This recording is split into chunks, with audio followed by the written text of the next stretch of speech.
Welcome to Eco Trades. On this channel, we dive deep into cryptocurrency analysis, providing you with trading setups, market insights, and risk management strategies. Don't forget to hit that subscribe button and turn on notifications so you never miss an update. Let's make profitable trades together. I'm just like you, a trader trying to stay one step ahead of the market. Here, I share clean, no BS trade setups, real-time analysis, and exactly how I'm looking at the charts every day. Whether you're into smart money concepts, liquidity grabs, or just looking for solid entries, this channel's got your back. Today, I've got a potential sell setup on Bitcoin that looks really interesting on the higher time frames. So grab your coffee and let's get into it. In this video, we're going to break down a high probability buy setup on Ethereum using higher time frames.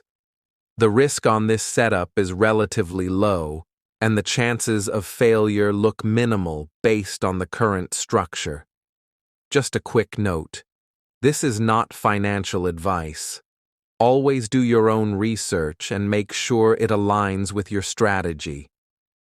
Let's get into the charts, and I hope this helps you make better, more confident trades.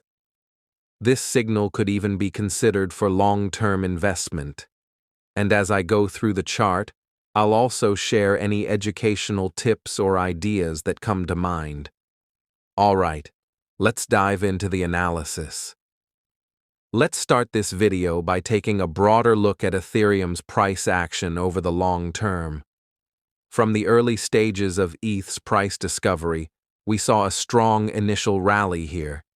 Then, after a drop back to the starting point, price launched into an even larger rally, significantly stronger than the first one.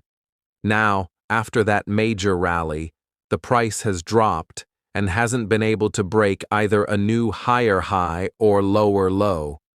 This suggests that Ethereum is currently consolidating in what we call a flag limit on the higher time frame, essentially a large sideways range. Looking closer at the last big move up, we notice that price swept some previous lows before making higher moves. These are what we call FTRs, failure to return levels, which occur when price fails to hold a structure and then reverses sharply. Before we dive into the entries, let's clarify two key concepts, FTR and QM levels. An FTR, or failure to return, happens when price never comes back to a prior level it just swept through. Imagine the market drops to a support zone, and we expect a bounce back, but instead, price continues moving away without revisiting that zone. That's an FTR, signaling a potential shift in structure and the start of a new trend. A QM level, or quality market level, is simply a high probability zone where price has shown strong reactions, breakouts, rejections, or reversals. When an FTR forms right at a QM level, it becomes even more significant. We know the market has swept liquidity there and isn't willing to return, so that zone often flips from resistance to support or vice versa, and makes for a solid entry area. In practice, look for FTR on your higher time frame charts, then treat those exact levels as QM levels, your clean, low-risk entry points. If price triggers and rejects those zones again, you've got a green light for a potential trade with a tight stop and clear target. Let me show you a few clear FTR examples on the chart. These zones are important because if we get a clean trigger around them, meaning a rejection or a clear shift in structure, we might have a valid entry setup. For example, in this case, when price swept this FTR level and didn't return to the original structure, that zone can be treated as a QM level or a potential point of interest for a buy setup. So, Based on this structure and what we're seeing at these key levels, this setup has a very low-risk profile. It's not guaranteed, of course, but the structure shows strong confluence for a possible bullish reversal. And again, this is not financial advice. Always do your own research and use your personal judgment before taking any trade. All right, now that we're familiar with the key concepts,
let's move on to our preferred entry zones. First entry will be at 1496, because price has returned to the FTR it swept earlier. This area often flips from resistance into support and can act as our trigger.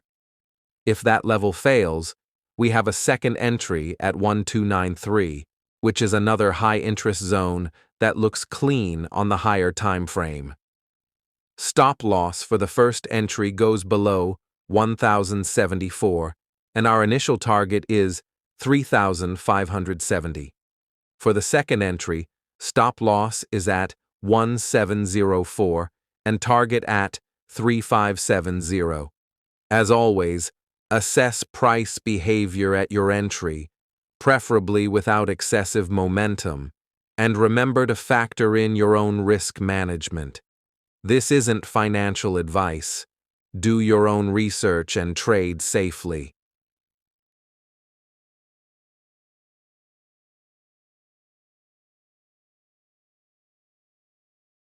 Is essential. My recommendation is to risk only 1% or 0.5% of your total capital per trade. This means that, whether you use leverage or not, if you hit your stop loss, you will only lose 1% or 0.5% of your capital. As you can see, the risk-to-reward ratio for these entry points is high. If either of these trades is successful, you will achieve a significant profit. Remember, success in financial markets requires patience, emotional management, and smart risk-taking. If you found this video helpful, don't forget to give it a thumbs up, share it with your fellow traders, and subscribe to the channel for more updates. Drop your thoughts or questions in the comments below, and I'll see you in the next video. Stay profitable.